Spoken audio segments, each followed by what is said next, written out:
Oh, tons. Yeah. There are going to be, and then enter your own. Yes, yeah.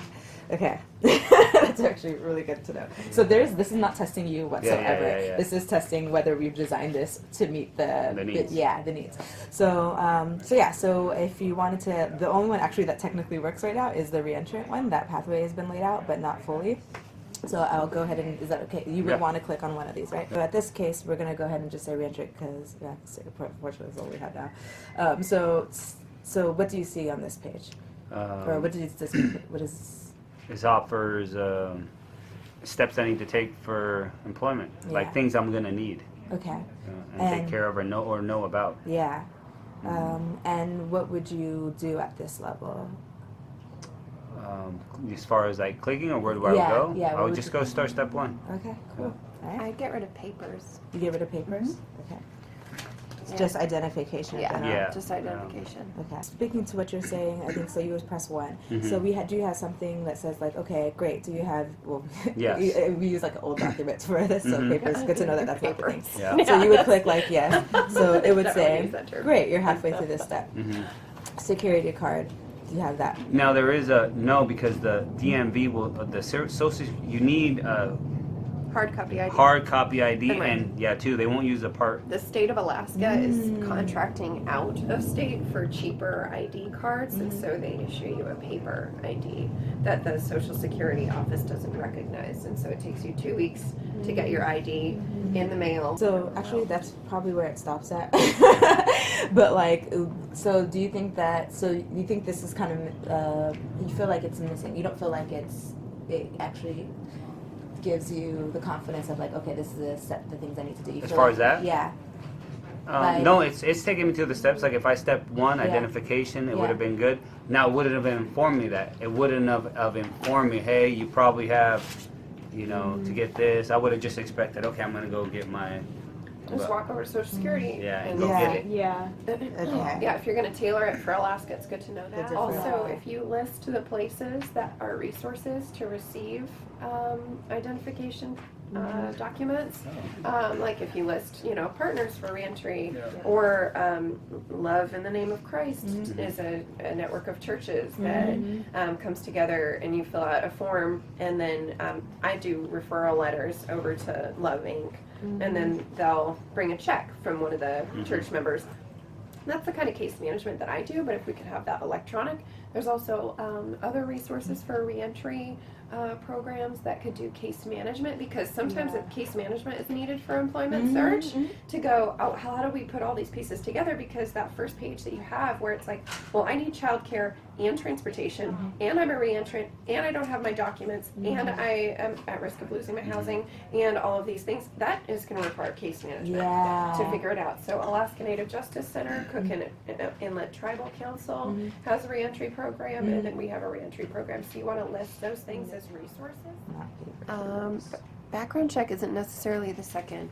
I don't know if you're trying to do it in order. Good to know. Yeah. But yeah, getting the ID, and then building a resume for sure. Yeah. Utilizing online, like the Alexis program, or putting your resume on Monster or whatever.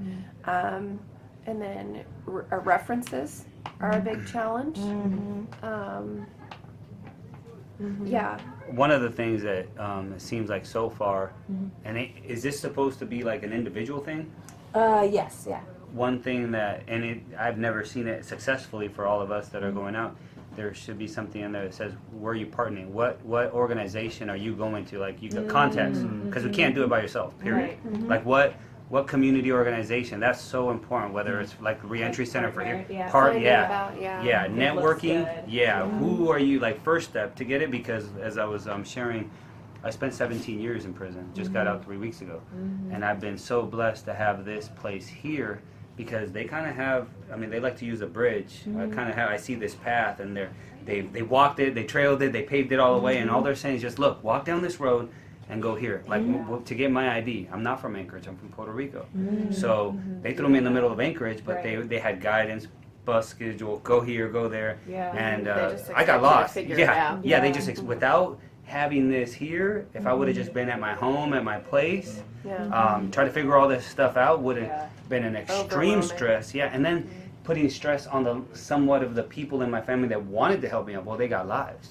You know, if they had to go help me to go get a job, or where's the DMV? Well, in the middle of work, they would have had to been calling them, and, you know, I'm lost, they got to pick me up, so it would have created stress on them. It empowers you to be Absolutely. more Self-independent and committed to doing that. Would you be curious for like something like this? Would you be willing to put your own journey to share it with others? Like, do you feel like you've personally learned some valuable things that you would be willing to share to someone who might be starting a similar journey? Like, go online and fill out some like advice. Yeah, absolutely. So we've been playing with that idea too. Like the people who know the system best are the ones walking through it right now, and trying to be able to capture your knowledge now, even after only 3 weeks. I'm sure like you could tell someone day one coming out.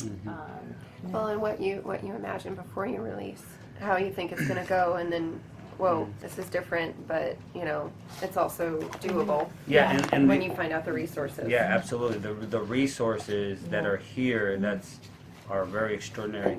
Go ahead. The halfway house too, like, so spending all that time in prison, I never wanted to technically go into a halfway house, because to go into a halfway house keeps me in the same kind of population with the same kind of mentality for people that don't want to do right. Yeah. You know, so there is that. However, I got stuck there anyway. It's a CRC placement. That has been very good. Yeah, that place, like going to a place that's already set up, has been very good. And the little systems that they have, because they force you to write everything down by detail. What's your schedule? So you got an hour to 3 go. days in advance. Yeah, you gotta turn it in. Everything is real particular, and it's preparing to think about roads, think about walkways, think about this, think about how much time you have. Google Map, you know, now, like incorporating in this, do you know Google Map? I mean, obviously that's the address book for everything. You know, That would so be a good- I didn't even know Google Map existed a couple weeks ago. But it's huge. It's now. humongous. It does everything. And so for someone at the halfway house, you're only allowed 30 days to look for work, right? And so that the stress, but what you don't know is that the halfway house is not. They're not going to remand you if you're putting good work in, and you're just waiting if you're stuck in the system. So, but a lot of people don't know that. A lot of people are like, oh my God, I only have 30 days and I'm going to lose 2.5 weeks waiting for my social security card to get here before I can even get employed. And then they just, you know, it fizzles their drive, because